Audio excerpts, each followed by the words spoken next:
এখানে 1 এবং 24 নাম্বার পিনের মধ্যে যখন 5 ভোল্টেজ ইন হবে, সাথে সাথে এখানে একটা ভোল্টেজ পাবো, যে ভোল্টেজটার নাম কি হবে, পিএমআইডি। কিছু কিছু জায়গার মধ্যে এটাকে এমআইডি নামেও পরিচিত।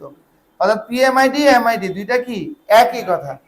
চার্জিং আইসির মধ্যে হোক এটা ভিকিউ চার্জিং আইসি, হোক এটা ডিজিটাল চার্জিং আইসি, এটার মধ্যে এমআইডি লাইন থাকবেই থাকবে। মন থাকবে সবার?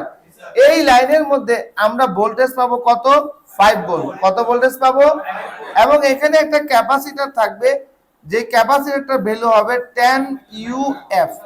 এখানে একটাও থাকতে পারে, কিছু কিছু মোবাইলে দেখা যায় একের অধিক ক্যাপাসিটরও থাকতে পারে। সর্বোচ্চ কত ভ্যালুর ক্যাপাসিটর হতে পারে? 10 মাইক্রোফ্যারাডের ক্যাপাসিটর হতে। এখন আসুন, এই ক্যাপাসিটরটা কি সিরিজ না প্যারালালে?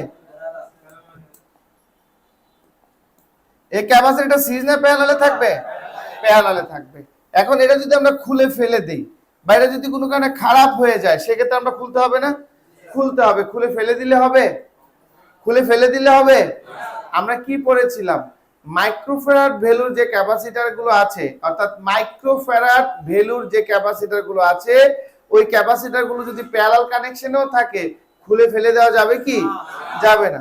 অর্থাৎ এখানে যে ক্যাপাসিটর আছে, ওই ক্যাপাসিটরটা যদি কোনো কারণে খারাপ হয়ে যায়, তাইলে অবশ্যই আপনাকে কি করতে হবে? ক্যাপাসিটর পরিবর্তন করে লাগিয়ে দিতে হবে।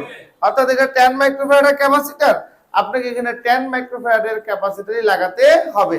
প্লাস মাইনাস যদি একটু বেশি কম হয়, তাতে কোনো সমস্যা হবে। কথা ক্লিয়ার? যদি এখানে আপনি এই ক্যাপাসিটর কোনো কারণে না লাগান, সেই ক্ষেত্রে আপনার মোবাইলে চার্জ হবে না।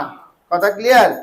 এবার আসুন, এই পিএমআইডি তে 5 ভোল্টেজ পাওয়ার পর এর পরবর্তীতে আমরা চেক করব সুইচিং ভোল্টেজ।